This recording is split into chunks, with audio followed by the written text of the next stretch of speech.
Olá, seja bem-vindo, bem-vinda. Que Deus abençoe a sua vida, que Deus abençoe a sua semana. Essa é a nossa segunda live de número 2, aqui da nossa série de 10 lives antes de eu mostrar para você o projeto Gênesis.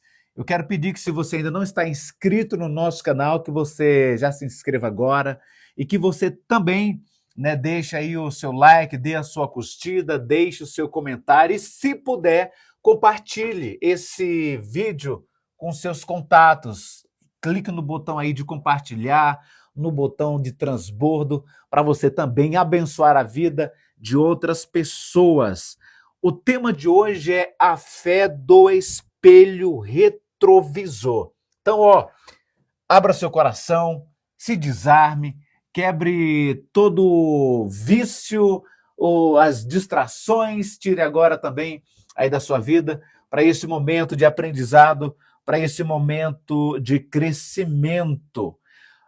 Quando nós falamos sobre a fé do retrovisor, do espelho retrovisor, querido, é da seguinte forma: como o seu passado continua governando o seu presente espiritual, mesmo sem você perceber. Essa é uma grande realidade. Como o nosso passado continua governando o nosso presente e o nosso presente espiritual, muitas vezes sem que você perceba, sem que você entende. Agora a pergunta é: quantos aqui já sentiu que, por mais que tente, sabe, avançar, por mais que tente crescer, algo os impede de experimentar de forma plena o amor de Deus? Você já notou alguma semelhança na sua vida? Por mais que você tente, por mais que você lute, não é? Por mais que você batalhe, parece que algo vem impedindo você de viver o amor de Deus. Então, querido, olha, essa questão do espelho retrovisor é quando você enxerga a sua vida apenas no passado. No presente não tem nada bom. No presente não tem nada interessante. No presente não tem nada que seja relevante para você. Amém? Então, olha só, querido, Jesus disse o seguinte, quando ele estava nos ensinando a oração do Pai Nosso, lá no Evangelho de Mateus, no capítulo 6, ele disse que nós devemos orar assim: Pai Nosso. Então ali Jesus estava revelando uma realidade espiritual profunda. Nós temos um Pai que é Deus. Mas aí é que entra a questão de termos um grande problema, que eu quero chamar aqui de a lei da projeção psicoespiritual. O que é que esse problema fala? Que a forma como você se relacionou ou se relaciona com o seu pai terrestre moldou a sua visão em relação a Deus. Então, se você tinha um pai ausente, você corre o risco de você estar se relacionando com Deus achando que Deus é ausente. Porque a grande verdade é que todo mundo que tem um problema com o pai tem também um problema com Deus. A não ser que você já tenha quebrado esse ciclo na sua vida. É por isso que muitas pessoas elas vivem um ciclo de repetição em relação ao Pai Celestial. São pessoas que não conseguem se conectar com Deus, que não conseguem ter intimidade com Deus, que não conseguem ter um relacionamento de filho com Deus. Se a figura do seu pai era ruim, era um homem ruim para você, é bem provável que você ache que Deus é um homem ruim, é um Deus ruim, é um Deus carrasco, é um Deus juiz que vai te julgar, que vai te castigar, porque essa é a visão que você recebeu do seu pai. Pelo relacionamento que você tinha com ele. Entende isso? Então, nós precisamos quebrar essas leis. Por exemplo, se o seu pai era ausente, você consegue enxergar a Deus como Deus ausente. Olha, Deus está tão distante de mim. Eu já vi tantas pessoas falarem assim: parece que Deus não me ouve.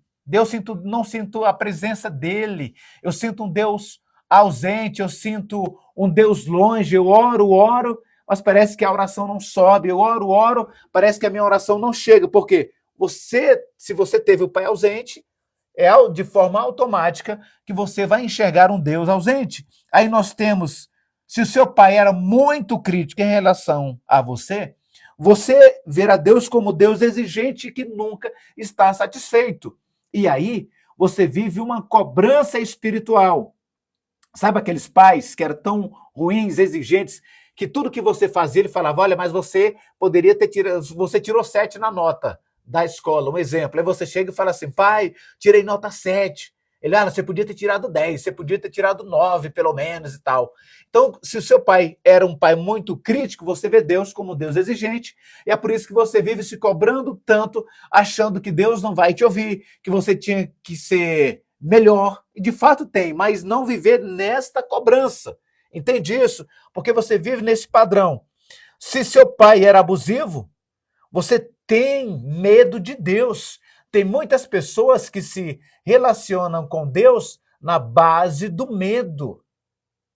Eu não vou fazer isso não, porque eu tenho medo de Deus me castigar. Deus não quer que você tenha medo. Deus quer que você tenha amor por Ele. A forma de nos relacionarmos com Deus não é na base do medo, não é porque vamos ter medo do castigo de Deus. Agora, se o seu pai era inconsistente, você tem dificuldade para acreditar em Deus. Se o seu pai quebrava as promessas que fazia a você, irmã, faça uma volta lá na sua infância. Então, se o seu pai era um pai que quebrava as promessas, você vê Deus como Deus que quebra a promessa. Você não tem motivos e você não acredita muito na Bíblia, não acredita muito na palavra de Deus. Por que você viveu isso? Ele prometia e não cumpria, prometia e não cumpria, prometia e não fazia. Você acha que Deus também não vai cumprir a palavra dele. Você acha que Deus não vai cumprir a palavra para você. Agora, olha esse contraste aqui. Quero ler para você o Salmo 103, versículo 3, que diz assim: como um pai se compadece de seus filhos, assim o Senhor se compadece daqueles que o temem.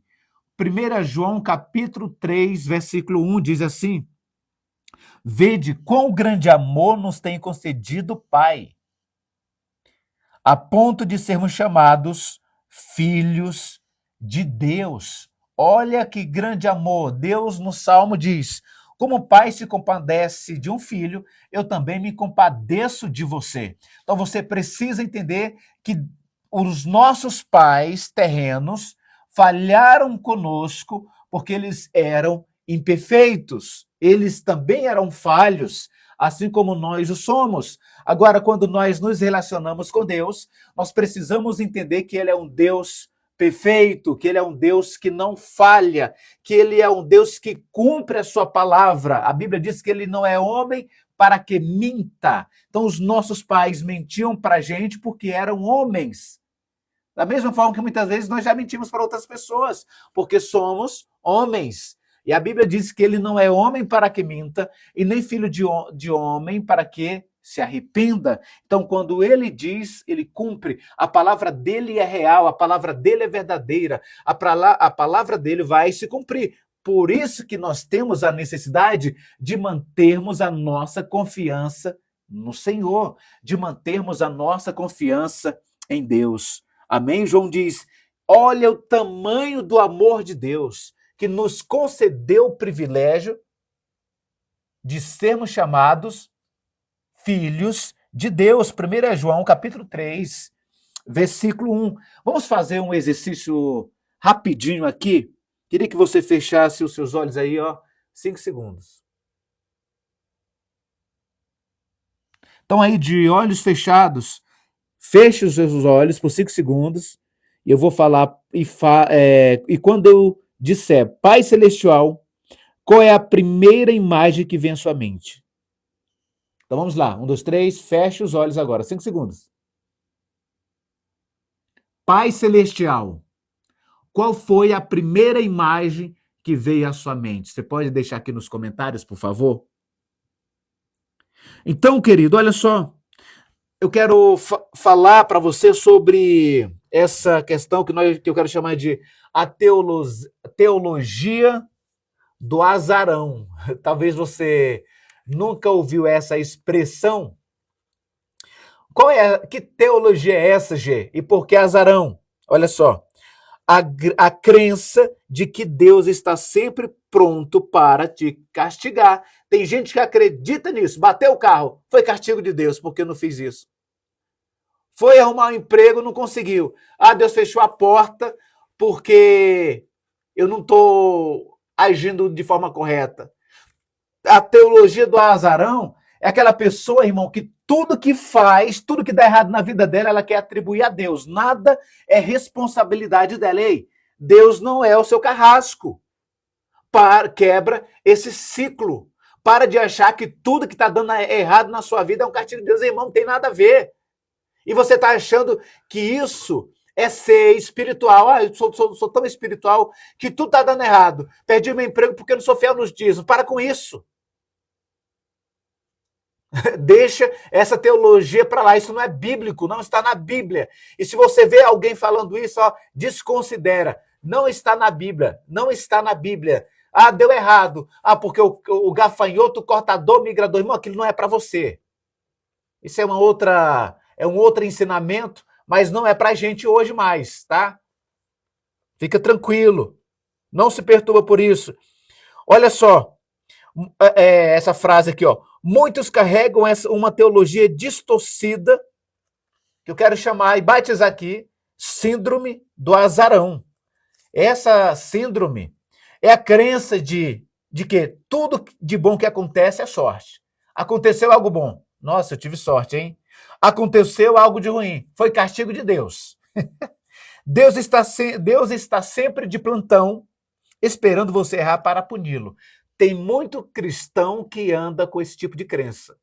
Como se Deus estivesse lá sentado olhando tudo, hein? Acompanhando nas câmaras do céu. Errou, castigo. Fez algo errado, castigo. Esse não é o Deus da Bíblia, irmão. Pode ser o Deus de algumas igrejas evangélicas.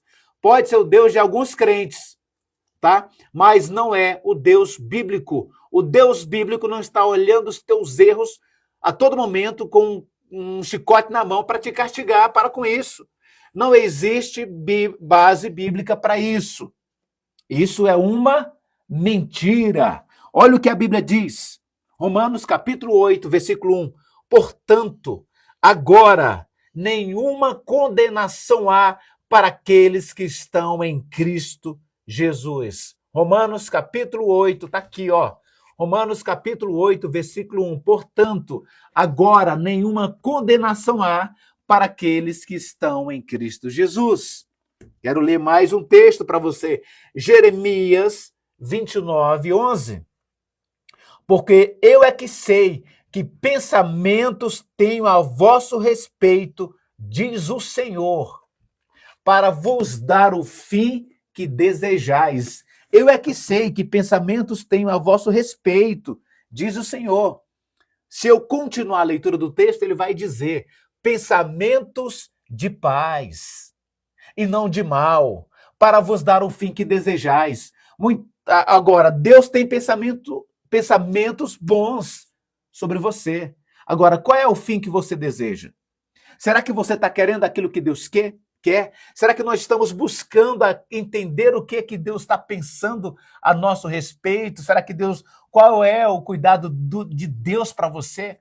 Muitas vezes, todas as vezes, o que acontece na nossa vida são resultado dos pensamentos que nós criamos, das escolhas que fizemos. É responsabilidade nossa, irmãos. Nós precisamos entender que nós temos responsabilidade sobre a nossa vida, que nós temos responsabilidade sobre as nossas escolhas. E aí nós escolhemos o resultado e muitas vezes nós atribuímos o resultado das nossas escolhas a Deus.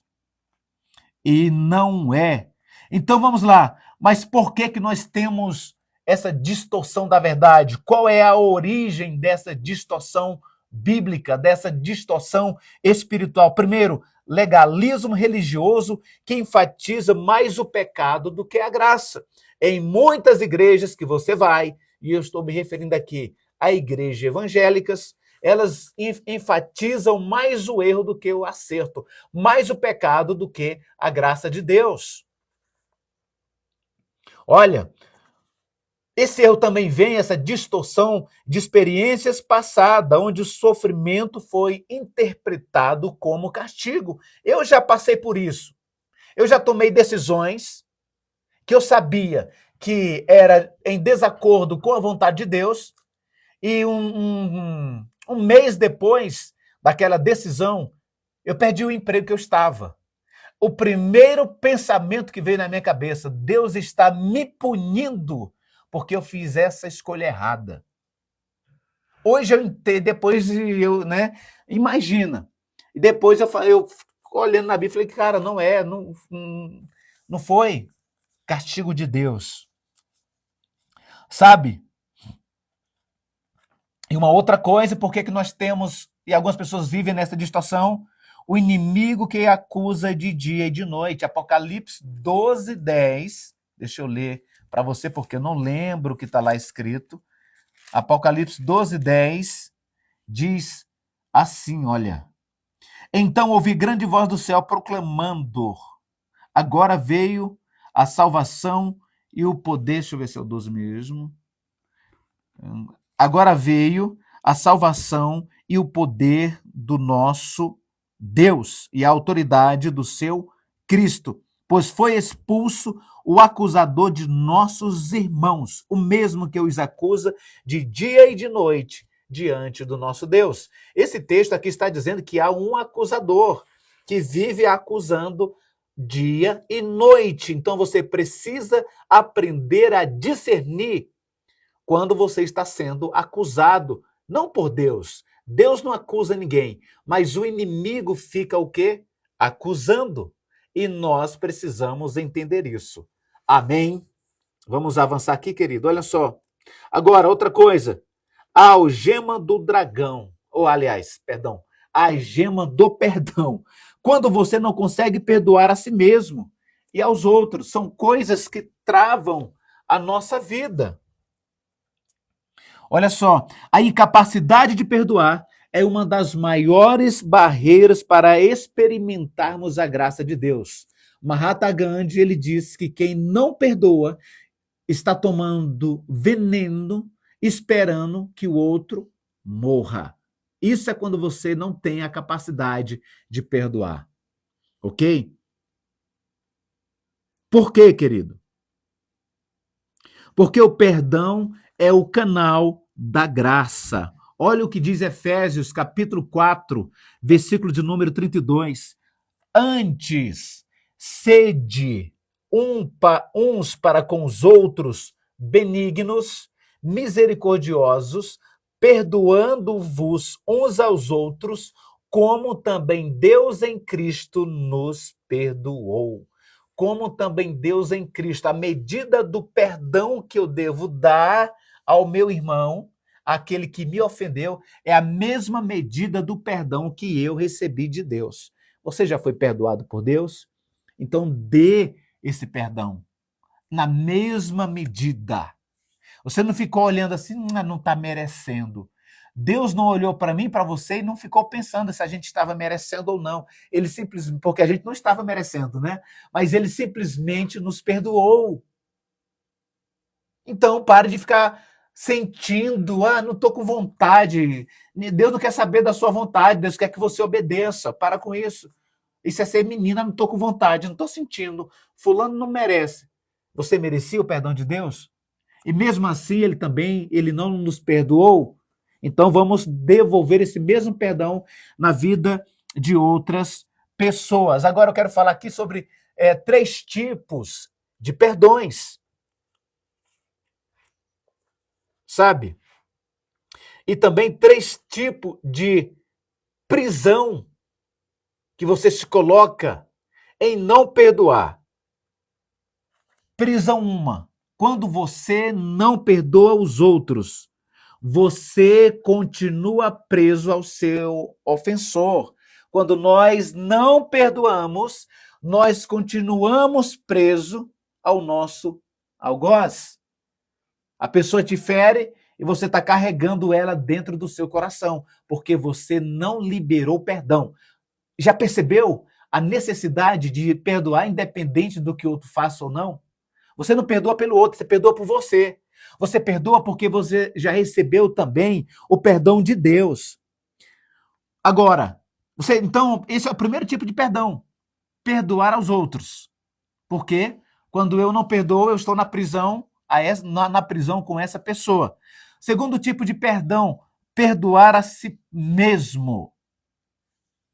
Você acha que o seu erro é maior do que a graça de Deus? Porque muitas vezes já conheci pessoas que têm uma grande facilidade de perdoar os outros, mas não têm a capacidade de perdoar a si mesmo. Você já se perdoou pelos erros que você cometeu?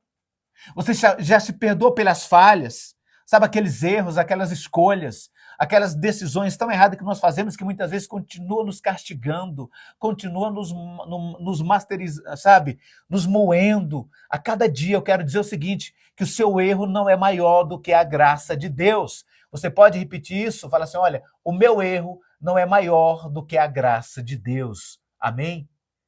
Que fique claro isso nesse dia, que os nossos erros não são maiores do que a graça do Senhor. Então, perdoe a si mesmo. E um outro erro que nós cometemos é achar que Deus não perdoou. Tem muita gente que fala, esse pecado aqui que eu cometi, ele é tão grande que Deus não vai me perdoar. Olha o que diz a primeira epístola de João, capítulo 1, versículo 9. Diz assim, se confessarmos os nossos pecados, ele é fiel e justo para nos perdoar os pecados e nos purificar de toda injustiça. Então, se confessarmos os nossos pecados, ele é fiel e justo para nos perdoar e nos purificar de toda injustiça. Olha essa verdade libertadora que Paulo escreve aos Coríntios. Ele diz o seguinte, assim que, se alguém está em Cristo, nova criatura é.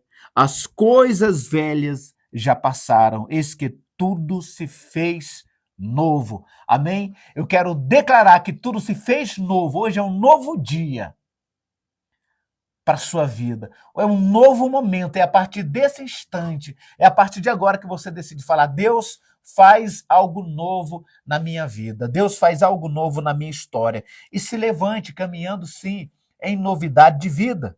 Amém? Agora, Deus preparou um antídoto divino para a gente. Olha o que Paulo escreveu aos Filipenses, e Paulo, querido, estava passando por um momento, ele tinha um passado terrível, porque ele era um grande perseguidor da igreja. Mas olha o que Paulo escreveu aqui aos Filipenses, capítulo 3, versículos 13 e 14. Olha o que Paulo diz. Versos 13 e 14. Ele fala assim, irmãos, quanto a mim, não julgo havê-lo alcançado, mas uma coisa faço, esquecendo-me das coisas que para trás ficam e avançando para as que diante de mim estão. Prossigo para o alvo, para o prêmio da soberana vocação de Deus em Cristo Jesus. Eu prossigo, eu não vou me prender aos meus erros, eu não vou permitir que o meu passado sabote o meu futuro. Eu não vou permitir que o meu passado me amarre. Eu não vou permitir que o meu passado esteja tão presente a ponto de não permitir que eu avance. O que passou, passou. Eu olho para o alvo, eu olho para frente. Paulo disse, eu esqueço as coisas que para trás ficam. Eu avanço. Esquecer aqui de Paulo não é apagar da memória, mas é não permitir que aquele passado o tire do foco que é Cristo. Amém? Esse é o antídoto de Deus. Então, Paulo nos ensina aqui 3 ações transformadoras. Primeiro, esquecer. Ele diz, esquecendo-me. Esquecer não é apagar a memória, mas deixar de dar poder ao passado. Amém? Então pare de deixar o seu passado ter poder no seu presente, em nome de Jesus. A segunda ação, primeiro, esquecer, não permitir que o passado domine e governe sobre você no presente. Segunda ação, avançar, tomar uma direção consciente rumo ao futuro que Deus preparou para você. Terceira ação, prosseguir. Eu esqueço, eu avanço, eu continuo, prossigo para o alvo, com foco no chamado de Deus, com foco no chamado celestial de Deus para a sua vida. Oh, coisa boa. Amém? Então, meu amado, olha, talvez hoje o Espírito Santo ministrou algo ao seu coração, através dessa live pequena e simples, que nós já estamos caminhando aqui para o encerramento.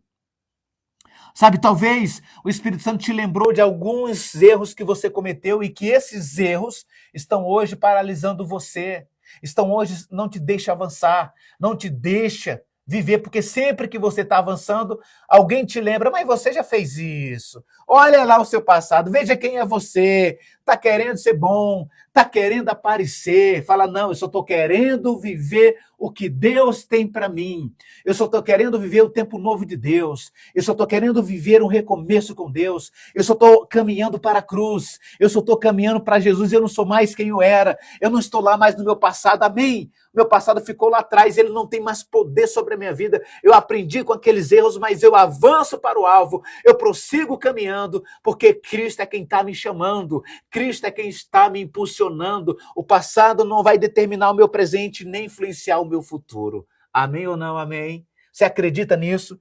Você acredita que é possível viver? Então, olha, eu queria fazer algo com você, mais um outro exercício.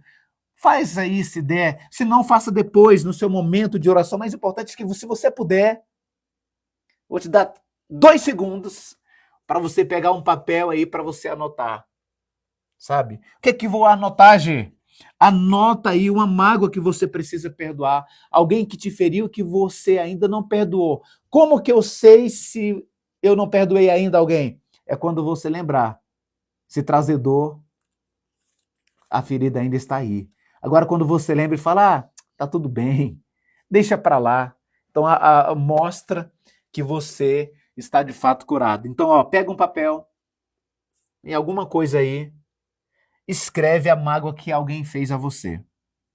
Segunda coisa, escreve um erro que você não consegue superar, que sempre te puxa, que sempre faz você lembrar. E isso tem travado a sua vida, tem travado a sua jornada, tem feito você ficar com dúvida quanto ao seu futuro. Uma outra coisa, uma mentira sobre Deus que você acreditou. Porque eu já acreditei em várias mentiras que me contaram sobre Deus, mas que eu descobri aqui a verdade. Então, qual é a mentira que tem? Qual é a crença limitante que você aprendeu sobre Deus? Que Deus está te castigando o tempo todo? Que Deus não vai cumprir porque você falhou? Qual é a mentira? Então, você precisa escrever 3 coisas. Uma mágoa que você precisa perdoar, se você tiver, então tenta buscar na sua memória, se Deus lembrou você agora.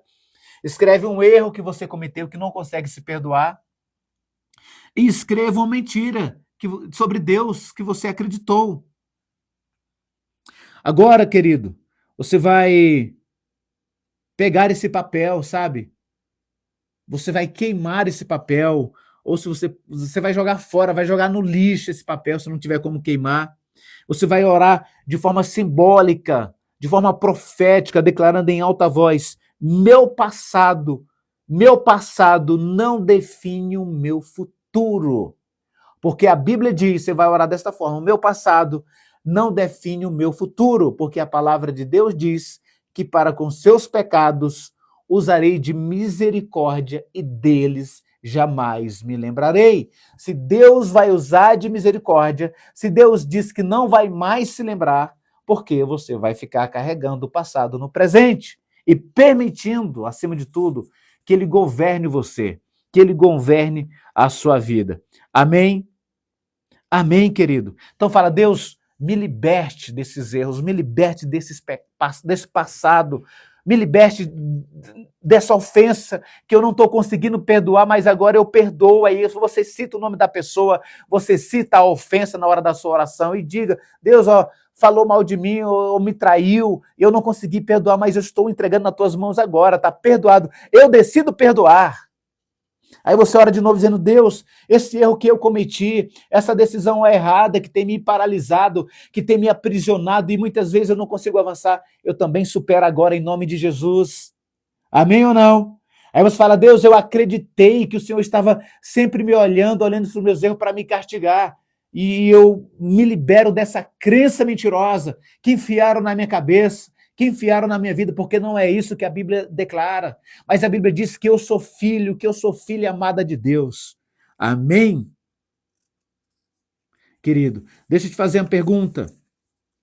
Sabe, gostou dessa live aqui hoje, desse pequeno momento de aprendizado, de crescimento? Olha, nós vamos começar um projeto chamado Projeto Gênesis.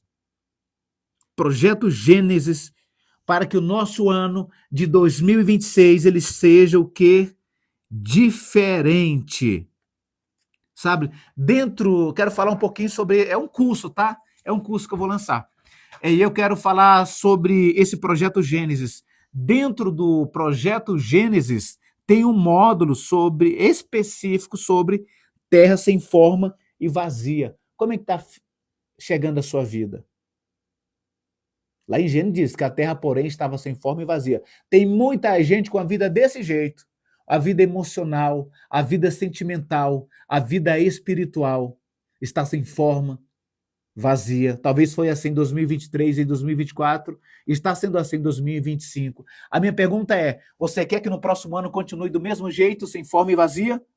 E dentro deste módulo, querido, de sem forma e vazia, nós iremos identificar as feridas específicas e como elas distorcem a nossa visão sobre Deus. Dentro deste módulo, nós iremos aprender com exercícios práticos de perdão e libertação emocional.